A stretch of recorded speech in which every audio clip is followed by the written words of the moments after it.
High court ने गिरफ्तारी को कानूनी रूप से सही कहा है और चीफ जस्टिस की अदालत में पेश होंगे केजरीवाल के वकील, जहां सीजेआई से अर्जी पर जल्द सुनवाई की मांग करेंगे केजरीवाल के वकील। और यही इस वक्त अरविंद केजरीवाल को लेकर सबसे बड़ी खबर है, जहां बता दें एक बार फिर से ये खबर कि किस तरीके से सुप्रीम कोर्ट का रुख अरविंद केजरीवाल की तरफ से किया जा रहा है। गिरफ्तारी पर हाईकोर्ट के फैसले को चुनौती देते हुए ये खबर सामने आ रही है। पीयूष पांडे हमारे सहयोगी इस वक्त हमें ज्वाइन कर चुके हैं। पीयूष, क्या खबर है इस बारे में?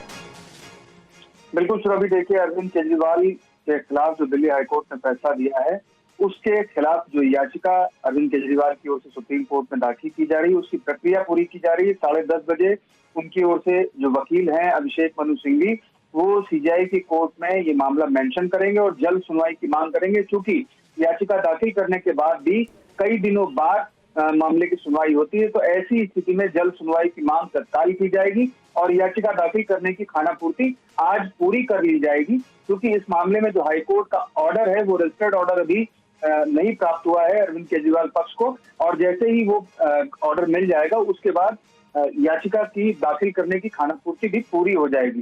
तो ये माना जा सकता है कि सुप्रीम कोर्ट में आज जब जल्द सुनवाई की मांग उनकी ओर से की जाएगी, तो ये संभावना बनती है कि सुप्रीम कोर्ट इस मामले में अगले वीक सोमवार तक सुनवाई कर लेगा। जी सुरभि, शुक्रिया। आगे भी इस बारे में आपसे अपडेट लेंगे।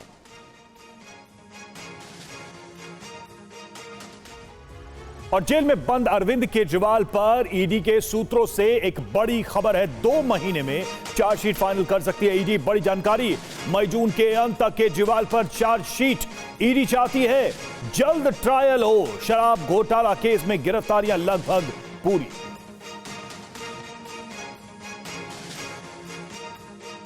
जितेंद्र शर्मा हमारे साथ इस वक्त जुड़ चुके हैं फोन लाइन पर। जितेंद्र, क्या जानकारी मिल रही है? साफ ऐसा लग रहा है, अगर इस खबर पर विश्वास करें जो सोर्सेज के हवाले से आ रही है, कि ईडी ने अपनी जांच पूरी कर ली और अब ऐसा लग रहा है कि बहुत ही जल्दी एक एक आरोप तय करने की तैयारी में ईडी। जी बिल्कुल, देखिए ईडी ने बाकायदा अपनी तैयारी पूरी कर ली है। जो हमारे सूत्र हमें बता रहे हैं, उनका कहना है कि दरअसल ईडी ने मई जून के एंड तक यानी कि अगले 2 महीने के भीतर हर हाल में जो फाइनल चार्जशीट है आबकारी घोटाले को लेकर, वो कोर्ट में दाखिल करने का मन पूरे तरीके से बना लिया है। चार्जशीट का जो परफॉर्मा है वो पूरे तरीके से तैयार है। इसके अलावा अब कोई नई गिरफ्तारी की जानकारी है वो अभी तक फिलहाल नहीं दी गई है, लेकिन इतना जरूर है कि अरविंद केजरीवाल व अन्यों के खिलाफ अगले 2 महीने के अंदर ईडी चार्जशीट दाखिल करेगी। खास बात यह होगी कि जो चार्जशीट दाखिल की जाएगी उसमें कई नए खुलासे होंगे और आने वाले वक्त में आम आदमी पार्टी की मुश्किलें जाहिर सी बात है चार्जशीट को दायर करने के बाद बढ़ सकती है, क्योंकि इसमें पीएमएलए के जो सेक्शन है 77 उसका इस्तेमाल ईडी कर सकती है। जी शुक्रिया। आगे भी इस बारे में आपसे अपडेट लेंगे, लेकिन जिस तरीके से शराब घोटाले में अभी तक की पूरी इन्वेस्टिगेशन हुई है, उस आधार पर यह खबर बड़ी है कि किस तरीके से अब जल्द से जल्द ट्रायल चाहती है ईडी और शराब घोटाले केस में गिरफ्तारियां भी लगभग पूरी हो चुकी है। लेकिन 2 बड़ी खबरें इस वक्त हम आपको बता रहे हैं, जहां सीजेआई के सामने अपील करेंगे अरविंद केजरीवाल के वकील। ये पहली बड़ी खबर आपको टीवी 9 भारतवर्ष ने बताई कि किस तरीके से लगातार इस मामले को देखते हुए कोर्ट का रुख किया जा रहा है। वहीं अब मई जून के अंत तक केजरीवाल पर चार्जशीट को लेकर भी एक और सबसे बड़ी खबर है, क्योंकि ईडी जल्द से जल्द इस पूरे मामले पर ट्रायल चाहती है। वहीं कल हाई कोर्ट ने केजरीवाल की याचिका को खारिज करते हुए क्या कहा, वो भी आपको हम बता रहे हैं। अरविंद केजरीवाल की याचिका कोर्ट से खारिज हुई और कोर्ट ने इस पर कई सारी टिप्पणियां भी की। आइए देखते हैं क्या कहा कोर्ट। शराब घोटाले के मामले में जेल में बंद दिल्ली के मुख्यमंत्री अरविंद केजरीवाल को दिल्ली हाईकोर्ट से बड़ा झटका लगा। कोर्ट ने केजरीवाल की गिरफ्तारी को सही ठहराया है। कोर्ट ने उस याचिका को खारिज कर दिया जिसमें केजरीवाल ने ईडी की गिरफ्तारी को चुनौती दी। नहीं चलेगी, ये पॉलिटिकल शेड्यूल है, जनता इसका जवाब देगी। हाईकोर्ट ने याचिकाकर्ता को राजनीति से परे हटकर कानूनी मामले को देखने की बड़ी सलाह दी। दिल्ली हाईकोर्ट ने अपने आदेश में कहा कि अरविंद केजरीवाल की गिरफ्तारी अवैध नहीं है। ईडी की जमा की गई सामग्री से पता चलता है कि केजरीवाल ने आबकारी नीति बनाने में साजिश रची और अपराध की आय का इस्तेमाल किया। ईडी ये साबित करने में सक्षम रही कि हवाला के जरिए गोवा चुनाव के लिए पैसा भेजा गया। ईडी के समन का जवाब भेजना जांच में शामिल होना नहीं माना जा सकता। कोर्ट के सामने सरकारी गवाहों के बयानों और विश्वसनीयता के सवाल पर कोर्ट ने सारी दलीलों को खारिज करते हुए कहा कि जब भी किसी सरकारी गवाह का बयान लिखा जाता है तो वो ईडी नहीं जज के सामने लिखा जाता है। सरकारी गवाह बनाया जाए या नहीं ये कोर्ट तय करता है। ऐसे में जब आप सरकारी गवाह पर सवाल करते हैं तो वो सवाल ईडी पर नहीं कोर्ट पर होता है। और इस बीच एक और बड़ी खबर है कि केजरीवाल से नहीं मिल पाएंगे सीएम मान और संजय सिंह। तिहाड़ जेल प्रशासन ने मिलने की इजाजत नहीं दी है। जेल प्रशासन ने सुरक्षा वजहों का हवाला दिया है। सीएम मान और संजय सिंह ने केजरीवाल से मिलने का समय मांगा था। मिलने का नया समय जेल प्रशासन की तरफ से आगे बताया जाएगा।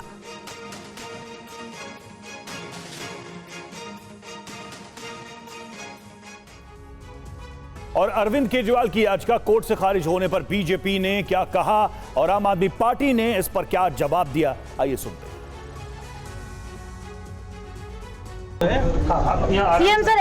अरविंद केजरीवाल की गिरफ्तारी को चुनौती करने वाली याचिका खारिज होने पर बीजेपी ने आम आदमी पार्टी को करारा जवाब दिया। बीजेपी ने कहा कि आपका अहंकार तथ्यों के आधार पर चकनाचूर हो गया। आम आदमी पार्टी का अहंकार चकनाचूर हो गया है। स्वघोषित कट्टर ईमानदार का किरदार धारदार तथ्यों के साथ पूरी तरह तार-तार हो गया। दिल्ली हाईकोर्ट के फैसले के खिलाफ आम आदमी पार्टी अब सुप्रीम कोर्ट का दरवाजा खटखटाएगी।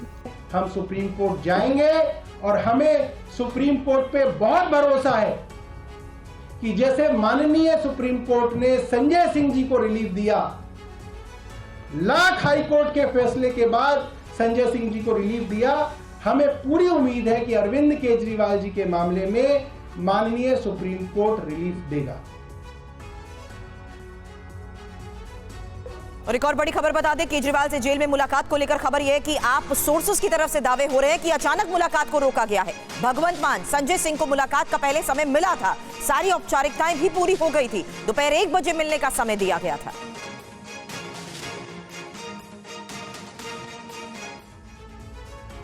और टीएमसी के आरोपों के बाद एनआईए का बड़ा एक्शन। एनआईए ने एसपी डीआर सिंह को वापस दिल्ली बुलाया। पटना से डीआईजी रैंक के अधिकारी को निगरानी के लिए भेजा। डीआर सिंह पर रेड से पहले बीजेपी नेता से मिलने का आरोप।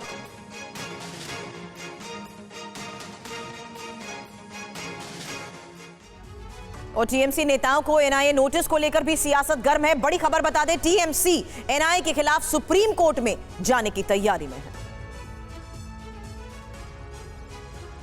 पश्चिम बंगाल में ईडी, सीबीआई और एनआईए पर सियासी बवाल जारी है। टीएमसी ईडी और एनआईए की कार्रवाई का विरोध कर रही है और बीजेपी कार्रवाई को सही बता रही है। अब टीएमसी नेताओं को एनआईए नोटिस पर टीएमसी ने सुप्रीम कोर्ट में जाने की बात कही। एनआईए के विरोध में बिल्कुल जाएंगे। और भैया सुन लो, जो एनआईए के हित में बोल रहे हैं ना कि कोई मीटिंग नहीं हुआ था, उनको बस इतना कहना चाहता हूँ कि मीटिंग का आप छोड़ दो। आपके हाथ में पैकेट था।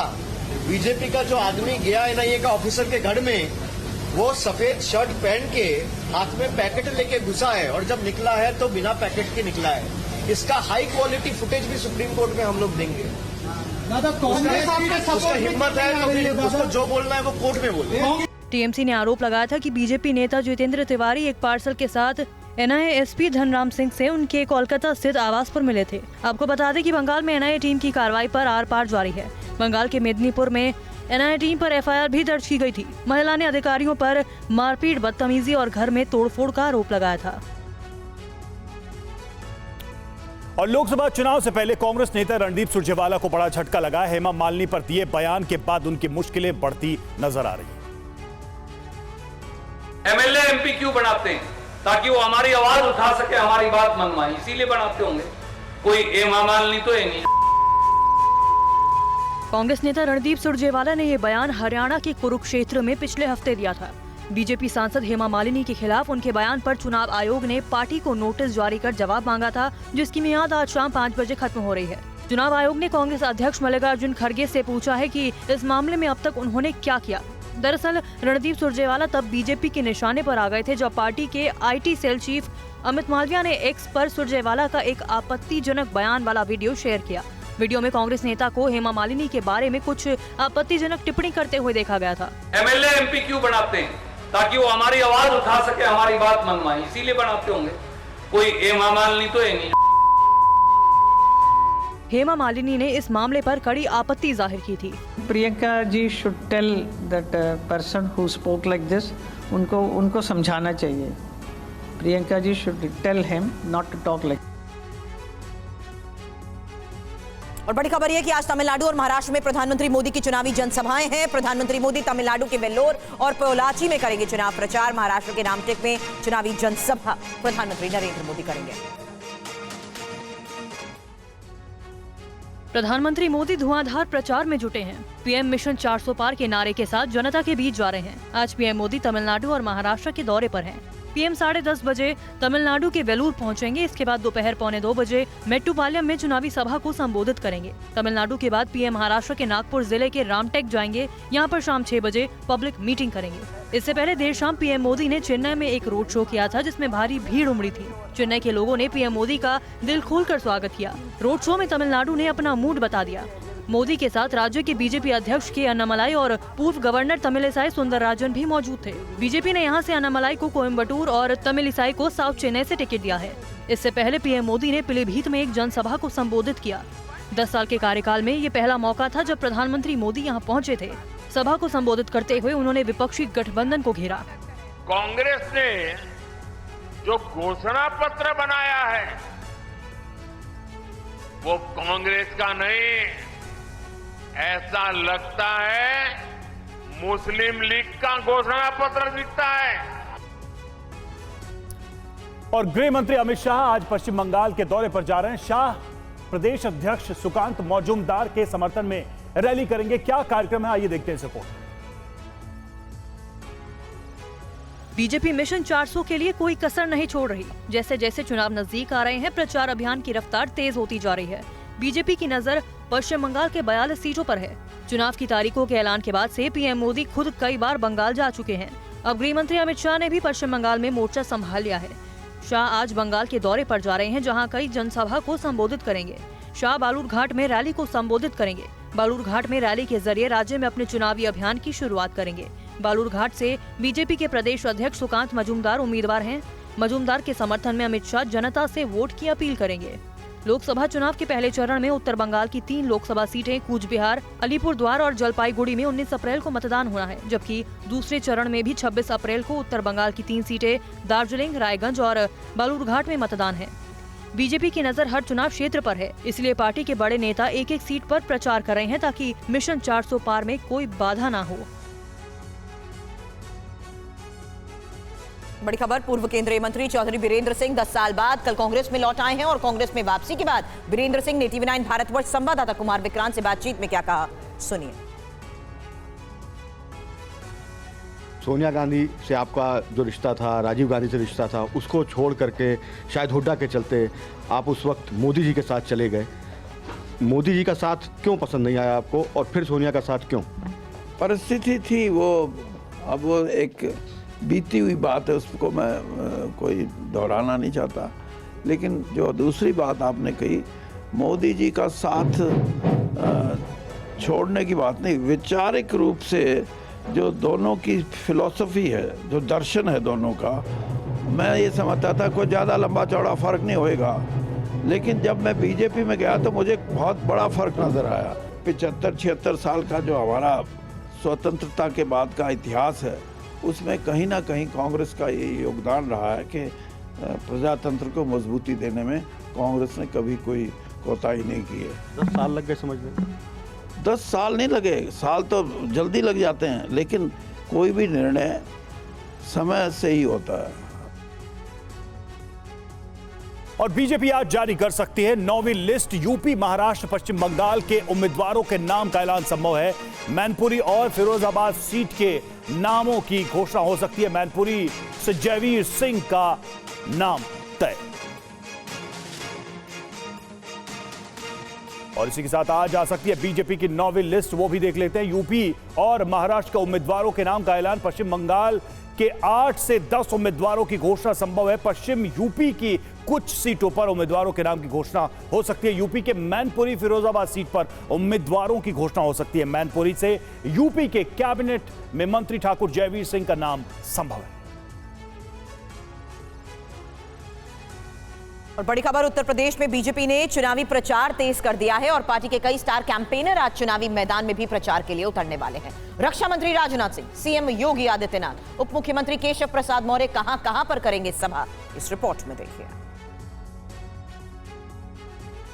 बीजेपी की सबसे ज्यादा 80 लोकसभा सीटों वाला राज्य उत्तर प्रदेश है। पार्टी दावा कर रही है कि यहाँ सभी सीटों पर जीत हासिल करेगी। पीएम मोदी धुआंधार प्रचार कर रहे हैं। एक एक सीट पर पीएम मोदी की नजर है। पार्टी के बड़े स्टार कैंपेनर्स ने भी चुनावी प्रचार में पूरी ताकत झोंक दी है। रक्षा मंत्री राजनाथ सिंह भी अब यूपी के चुनावी मैदान में धुआंधार प्रचार में जुट गए हैं। राजनाथ सिंह आज सहारनपुर, बुलंदशहर और संभल में चुनावी सभा करेंगे। सूबे के मुख्यमंत्री योगी आदित्यनाथ आज मेरठ में प्रचार का कमांड संभालेंगे। आदित्यनाथ दोपहर 3:45 पर जवाहर इंटर कॉलेज में एक जनसभा को संबोधित करेंगे। उप मुख्यमंत्री केशव प्रसाद मौर्य भी आज सहारनपुर में जनसभा करेंगे। केशव प्रसाद मौर्य शाम 4:30 बजे पार्टी के जिला कार्यालय में एक संगठनात्मक बैठक में भी शामिल होंगे। इसके अलावा बीजेपी के कई बड़े नेता और मंत्री अलग अलग जगहों पर रैली करेंगे। पार्टी उम्मीदवारों के लिए प्रचार करेंगे। जैसे जैसे तारीख नजदीक आ रही है, सियासी तापमान बढ़ता ही जा रहा है। और उत्तर प्रदेश में समाजवादी पार्टी ने लोकसभा चुनाव में अपनी पूरी ताकत झोंक दी है। मैनपुरी में चुनाव प्रचार के लिए पहुंची सांसद डिंपल यादव ने विपक्ष को आड़े हाथों लिया। मैनपुरी में चुनाव प्रचार के दौरान समाजवादी पार्टी की सांसद डिंपल यादव ने जीत का दावा किया। उन्होंने इंडी गठबंधन के बिखराव और उस पर उठते सवालों का भी जवाब दिया। इंडिया का गठबंधन हुआ था तो सबसे ज्यादा अगर कोई परेशान था उस समय तो भाजपा थी, और जहाँ पे हर जगह गवर्नमेंट ऑफ इंडिया लिखा जाता था तो गवर्नमेंट ऑफ इंडिया बोलने में भी हिचकिचा रही थी। तो मैं समझती हूँ इंडिया गठबंधन जो है बहुत ही मजबूती के साथ पूरे देश में चुनाव लड़ रहे हैं और कट्टरता से लड़ रहे हैं। और मुझे खुशी इस बात की है कि लोगों का समर्थन लगातार इंडिया गठबंधन को मिल रहा है। और जिन प्रदेशों में रीजनल पार्टीज हैं, क्षेत्रीय दल हैं, उन प्रदेशों में लोगों का समर्थन उन क्षेत्रीय पार्टियों को भी मिल रहा है लगातार। इधर मैनपुरी से संघमित्रा मौर्य ने सपा प्रत्याशी डिंपल यादव को चुनौती दे डाली। उन्होंने मैनपुरी टिकट को लेकर चल रही चर्चाओं पर कहा कि अगर पार्टी का शीर्ष नेतृत्व निर्णय लेगा तो वहां भी कमल खिलेगा। 2019 में बीजेपी ने टिकट दिया और वो चुनाव जीती। यूपी में एनडीए सभी सीटों पर जीत का दावा कर रही है। और बड़ी खबर, आज घोषणा पत्र जारी करेगी समाजवादी पार्टी, जहां बता दें दोपहर 12 बजे का वक्त, जब एसपी प्रमुख अखिलेश यादव की तरफ से प्रेस कॉन्फ्रेंस होगी।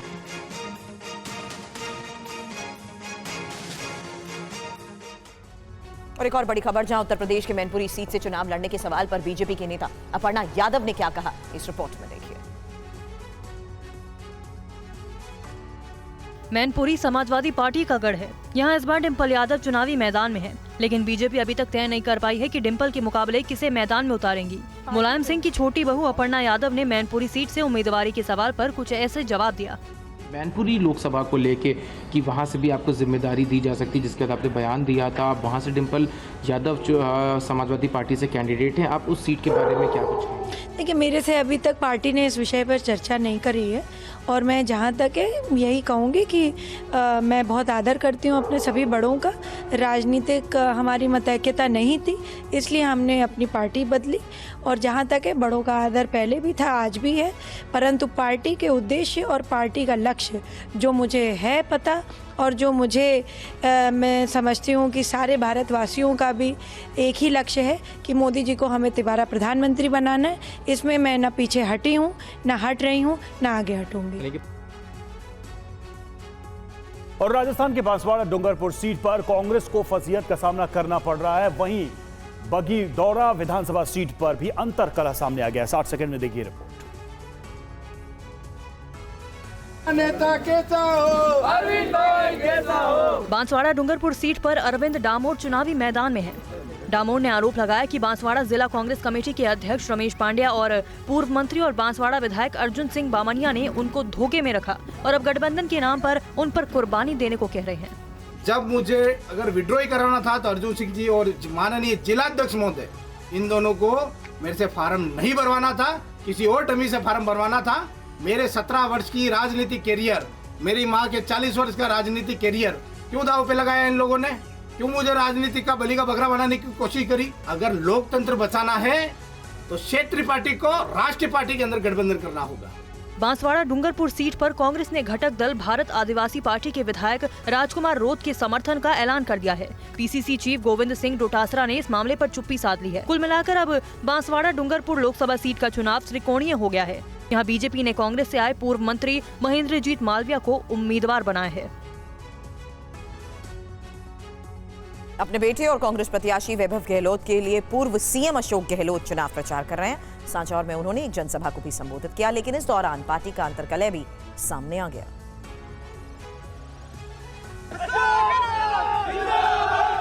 गहलोत परिवार चुनाव कैंपेनिंग में कोई कसर नहीं छोड़ रहा। पूर्व सीएम अशोक गहलोत लगातार जालौर, सांचौर और सिरोही जिले के दौरे कर रहे हैं। गहलोत ने अपने बेटे वैभव गहलोत के समर्थन में सांचौर में एक जनसभा को संबोधित किया। इसको कनाडाल वाले केस को ले लिया, एनआईए ने ले लिया, जो दिल्ली का एजेंसी है। हमने कहा कोई बात नहीं, ले लिया तो हो सकता है इसमें कोई अंतर्राष्ट्रीय एंगल हो। मारने का हिंदू मुसलमान का मामला था, हमने ऐतराज नहीं किया। अब मालूम पड़ी वो जानबूझ के केस लिया गया, आगे बढ़ा ही नहीं। अगर हमारी पुलिस के पास होता, एसओजी के पास में, हो सकता है उनको अभी तक फांसी हो जाती। पूर्व मंत्री रहे सुखराम बिश्नोई के संबोधन से पहले मंच पर कांग्रेस का कलह भी सामने आया। पूर्व कांग्रेस विधायक रहे हीरालाल बिश्नोई पर सुखराम ने आरोप लगाया कि मुझे हराने के लिए 50 लाख रुपए लिए थे। किसने 50 लाख राउंड में बात और एनडीए के 400 पार के संकल्प को पूरा करने के लिए महाराष्ट्र नवनिर्माण सेना के अध्यक्ष राज ठाकरे ने बिना शर्त समर्थन दिया है। ठाकरे ने कहा कि यह समर्थन उन्होंने पीएम मोदी के नेतृत्व को देखते हुए दिया है। मुंबई के शिवाजी पार्क में खचाखच भीड़ थी। मौका था गुड़ी पड़वा का। एमएनएस अध्यक्ष राज ठाकरे ने ये रैली बुलाई थी, जिसे संबोधित करते हुए राज ठाकरे ने बिना शर्त एनडीए के समर्थन का ऐलान किया। पुढच्या काही भविष्यासाठी भवितव्यासाठी म्हणून खंबीर नेतृत्वाची गरज असताना म्हणून मी त्यांना सांगितलं मला काही अपेक्षा नाहीयेत। महाराष्ट्र नवनिर्माण सेना, भारतीय जनता पक्ष, शिवसेना आणि एनसीपी, परंतु फक्त नरेंद्र मोदींसाठी बिनशर्त पाठिंबा देत आहे, हे मी आज आपल्या समोर सगळ्यांसमोर जाहीर करतो। कई दिनों से राज ठाकरे के एनडीए में शामिल होने की संभावना जताई जा रही थी। बहरहाल ठाकरे के फैसले का सीएम एकनाथ शिंदे ने स्वागत किया। मैं उनका तहे दिल से स्वागत करता हूं कि मोदी जी के नेतृत्व के लिए मोदी जी ने जो देश का विकास किया है, देश को आगे बढ़ाया है, और इसलिए उन्होंने महायुति को सपोर्ट किया है। उनको मैं धन्यवाद देता हूं। और एमवीए में सीट बंटवारे के बाद विवाद को लेकर इस वक्त बड़ी खबर है, जहां बता दें दोपहर 2 बजे मुंबई कांग्रेस की एक अहम बैठक होने वाली है। मुंबई कांग्रेस अध्यक्ष वर्षा गायकवाड़ ने बैठक बुलाई है। वर्षा गायकवाड़ ने दक्षिण मध्य मुंबई सीट न मिलने पर नाराजगी जताई है। मुंबई से सूत्रों के हवाले से इस वक्त ये बड़ी खबर मिल रही है।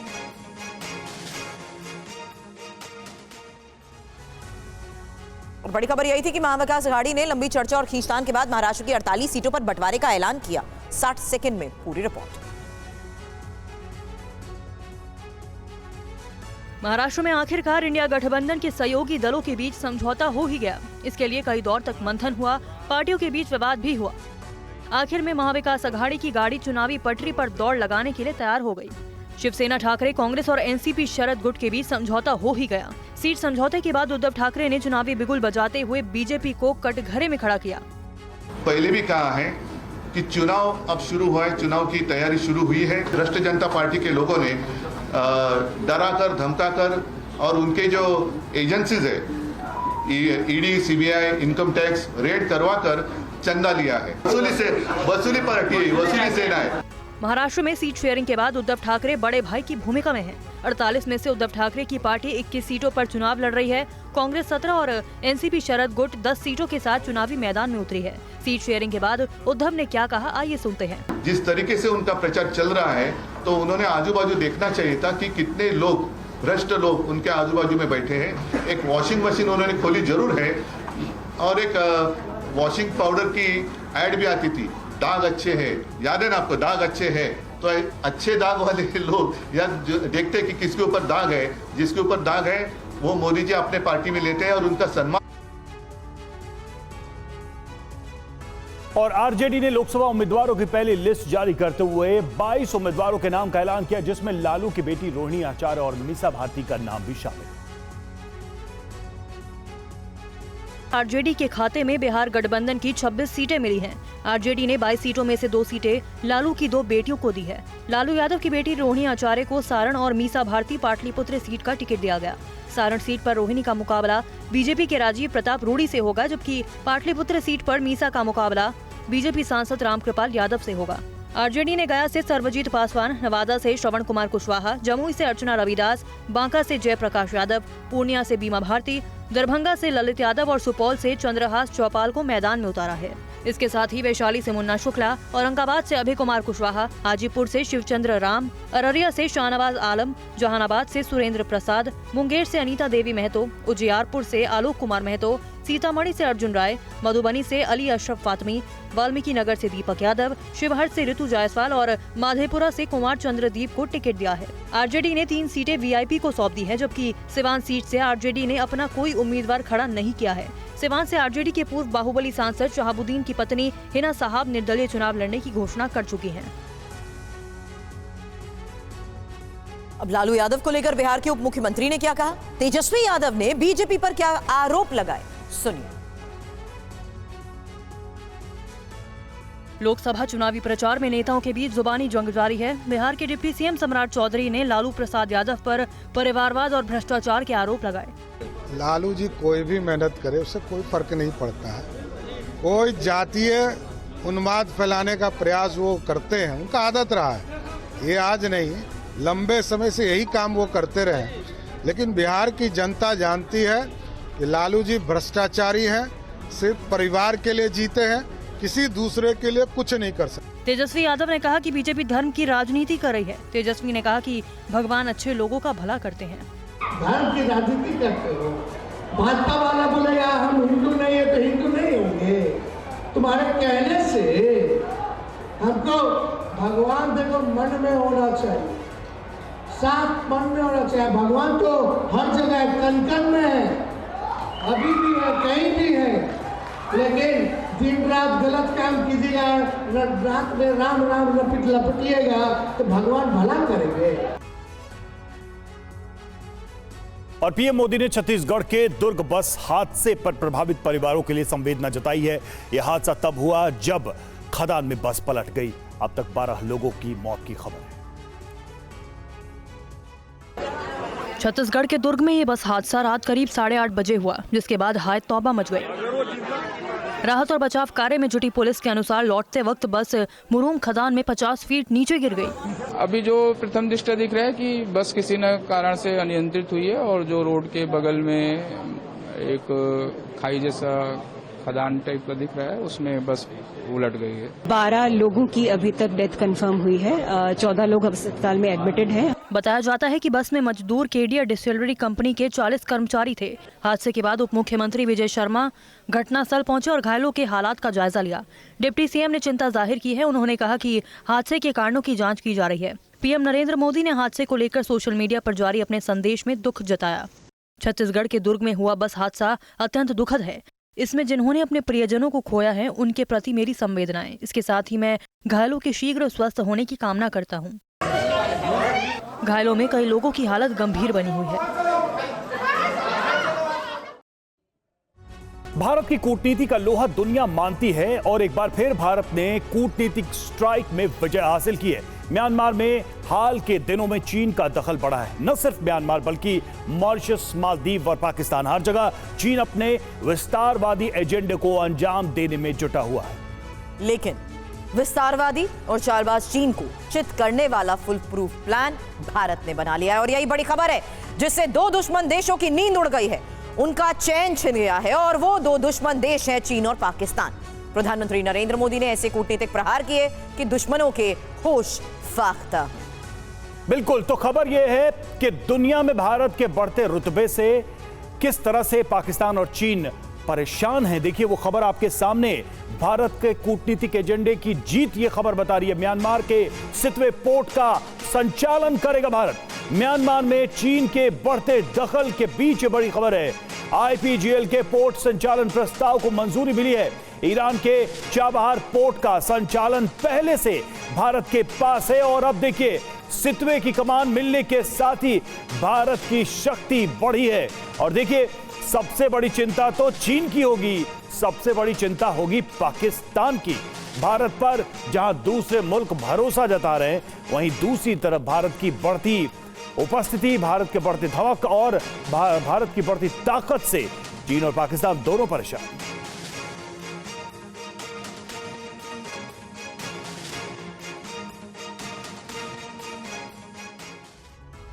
या तो म्यांमार में चीन की काट भारत की कूटनीति का दम। सबसे पहले हम समझते हैं कि भारत ने जो ये एक तरीके से नई छलांग लगाई है उसके मायने क्या है। तो सितवे बंदरगाह संचालन भारत को मिला है और इसका सीधा अर्थ क्या है? समुद्र में भारत की मजबूत स्थिति और आईपीजीएल के प्रस्ताव को मंजूरी मिली है। इसका मतलब है कि विस्तारवादी चीन को यह भारत का एक सीधा जवाब है कि भारत जिस कूटनीति को लेकर आगे बढ़ रहा है उससे दूसरे देश भी स्वीकार कर रहे हैं। पूर्ण रूप से भारत संचालन करेगा इसका, सितवे का, और इसके कई रणनीतिक मायने भी हैं। भारत का रणनीतिक कदम माना जा रहा है, उसकी एक तरीके से रणनीतिक विजय के तौर पर देखा जा रहा है। पोर्ट से मिजोरम को जोड़ा जाएगा, इसके मायने यह है कि क्षेत्रीय कनेक्टिविटी बढ़ेगी। जो रीजनल कनेक्टिविटी है भारत और दूसरे आसपास के देशों की, उनके बीच कनेक्टिविटी बढ़ेगी।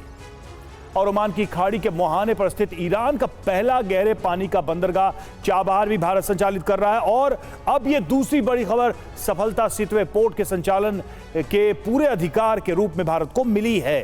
तो ये दो बड़ी खबरें हैं और इन दोनों के बड़े ही अर्थ है अगर अंतर्राष्ट्रीय कूटनीतिक रणनीतिक दृष्टि से देखें तो। अब आपको बताते हैं कि सितवे पोर्ट भारत को मिलना न सिर्फ कूटनीतिक जीत बल्कि रणनीतिक बढ़त भी है। कैसे है ये देखिए। सितवे पोर्ट भारत और म्यांमार के बीच कलादान परियोजना की एक अहम कड़ी के तौर पर देखा जाता है। कलादान परियोजना के तहत हो रहे निर्माण से कोलकाता का हल्दिया पोर्ट और सितवे पोर्ट सीधे तौर पर जुड़ जाएंगे। इसी परियोजना के तहत सितवे से पलटेवा तक 109 किलोमीटर सड़क बन रही है और जैरिनपोई से मिजोरम तक 100 किलोमीटर लंबा सड़क मार्ग भी तैयार किया जा रहा है। समझिए कि कालादान परियोजना कितनी अहम है और इस परियोजना से कोलकाता मिजोरम के बीच की दूरी घटेगी। कोलकाता म्यांमार में सीधी कनेक्टिविटी होगी और माल का परिवहन तेज और सस्ता होगा। सिलीगुड़ी कॉरिडोर यानी कि चिकन नेक के रास्ते जो सफर मालवाहक जहाजों के लिए 1600 किलोमीटर से ज्यादा बैठता था वो घटकर आधा यानी कि महज 800 किलोमीटर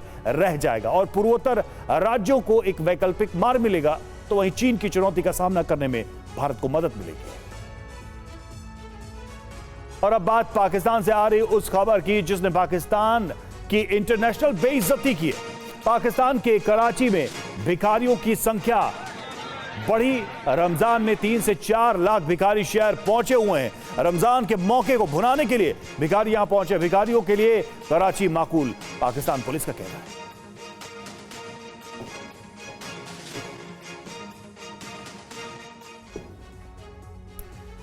जी हां, तो पाकिस्तान कैसे भिखारी हो रहा है, भिखारियों का जमावड़ा कैसे लग रहा है। ईद के मौके पर यहां भिखारियों की संख्या में हैरत अंगेज बढ़ोतरी हुई है।